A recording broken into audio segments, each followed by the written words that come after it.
அன்புடையவர்களே, ஒரு வாழ்க்கை பயணம் சனலுக்கு உங்களை மீண்டும் வரவேற்பதில் மிகவும் மகிழ்ச்சி அடைகின்றேன்.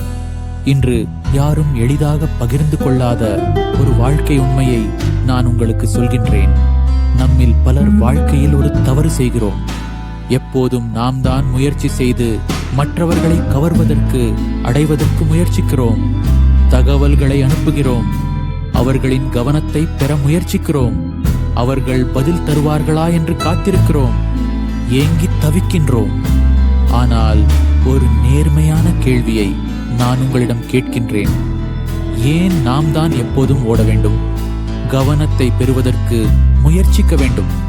சற்று நிதானமாக யோசியுங்கள். அதோடு ஒரு விடயத்தையும் கவனியுங்கள். நீங்கள் ஒருவரை அடிக்கடி தேடினால் அவர்கள் மெதுவாக தள்ளிச் செல்வார்கள். ஆனால் நீங்கள் கொஞ்சம் பின்வாங்கினால் அவர்களே உங்களை நினைக்க ஆரம்பிப்பார்கள். இது ஒரு மாயாஜாலம் அல்ல, அதுதான் மனித மனதின் இயல்பு. நாம் எளிதாக கிடைப்பவற்றை விட சிறிது முயற்சி தேவைப்படுவதைத்தான் மதிப்போம். கிடைப்பதற்கு அரிதானவற்றிற்காகத்தான் ஏங்கித் தவிப்போம்.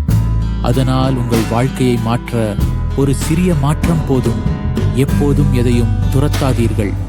உங்களை தேடி வரச் செய்யுங்கள். அது எப்படி சாத்தியம் என்று யோசியுங்கள். அது மிக எளிது. அதற்காக நீங்கள் சில விடயங்களை பின்பற்ற வேண்டும். முதலில் உங்கள் நேரத்துக்கு மதிப்பு கொடுங்கள். எல்லோருக்கும் உடனே பதில் கொடுக்க வேண்டிய அவசியமில்லை. உங்கள் நேரம் முக்கியமானது. அதனை உங்கள் முன்னேற்றத்திற்காகவே பயன்படுத்துங்கள். இரண்டாவது, உங்கள் வாழ்க்கையை கட்டியெழுப்புங்கள். படிப்பு, வேலை, திறமை. நீங்கள் வளர ஆரம்பித்தால் ஏனையவர்கள் உங்களை கவனிக்க ஆரம்பிப்பார்கள். அவர்கள் உங்களை தேடி வர ஆரம்பிப்பதற்கு அதுதான் காரணமாக அமையும். மூன்றாவது, எதற்கும் அவசரப்பட்டு செயற்படாதீர்கள். அவர்கள் என்னை மறந்து விடுவார்களா? இந்த பயம்தான் நம்மை மற்றவர்களை நோக்கி ஓட வைக்கிறது. ஆனால் உண்மை என்ன தெரியுமா? நீங்கள் உங்கள் மதிப்பை உணர்ந்தால், நீங்கள் உங்கள் மதிப்பை உயர்த்தினால் உங்களை யாரும் இலகுவாக புறக்கணிக்க முடியாது. நான்காவது, எப்போதும் இலகுவாக கிடைக்கக்கூடியவராக இருக்காதீர்கள். நீங்கள் எப்போதும் அணுகக்கூடியவராக இருந்தால் அது பழக்கமாகிவிடும். நீங்கள் சாதாரணமானவராகி விடுவீர்கள்.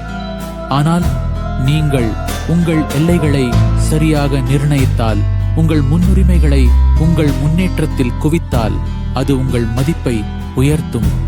இதன் அர்த்தம் என்னவென்றால், நீங்கள் எதையும் செய்ய வேண்டாம் என்பதல்ல, யாரையும் உறவுகளாக ஏற்றுக்கொள்ள வேண்டாம் என்பதல்ல, ஆனால் எல்லோரையும் துரத்திக் கொண்டிருக்க வேண்டாம் என்பதுதான். சில நேரங்களில் அமைதியாக இருப்பதுதான் உண்மையான ஆற்றல். மற்றவர்களை உங்களை நோக்கி ஈர்க்கும் ஆற்றல் அதுதான். ஒரு முக்கியமான உண்மையை எப்போதும் ஞாபகத்தில் வையுங்கள். மதிப்பு என்பது கேட்டு கிடைக்காது. நீங்கள் எப்படி உங்களை உருவாக்குகின்றீர்கள் என்பதில் தான் அது தங்கியுள்ளது. எனவே எப்போதும் மற்றவர்களை கவர முயற்சிக்காதீர்கள். நீங்களே கவரும் நபராக மாறுங்கள். உங்கள் நேரத்துக்கு மதிப்பு கொடுங்கள். உங்கள் வாழ்க்கையை முன்னேற்றுங்கள். மற்றவர்கள் தானாகவே கவனிப்பார்கள். அவசரம் பலவீனத்தின் அடையாளம். அமைதிதான் சக்தியின் அடையாளம். எல்லைகளை வரையறுத்துக் கொண்டு செயற்பட்டால் உங்கள் மதிப்பு தானாக உருவாகும். இன்றிலிருந்து ஒரு மாற்றத்தை செய்யுங்கள். கொஞ்சம் பின்வாங்குங்கள். உங்களை மேம்படுத்துங்கள். அவசரத்தை விடுங்கள். பிறகு அதிசயிக்கும் மாற்றங்கள் நிகழும். மக்கள் உங்கள் பக்கம் வர ஆரம்பிப்பார்கள்.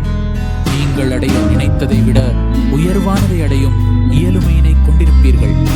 எனவே இப்போதே தீர்மானியுங்கள். நீங்கள் எப்போதும் மற்றவர்களை துரத்துபவராக இருக்கப் போகிறீர்களா? அல்லது மற்றவர்கள் தேடி வரும் மனிதராக மாறப்போகிறீர்களா? உங்கள் முடிவுதான் உங்கள் வாழ்க்கை. நன்றி அன்பர்களே. மீண்டும் ஒரு நல்ல பதிவில் சந்திப்போம். இந்த சேனலை சப்ஸ்கிரைப் செய்து ஆதரவு தாருங்கள். உங்களுக்கு உதவியங்களுக்கு உதவுங்கள்.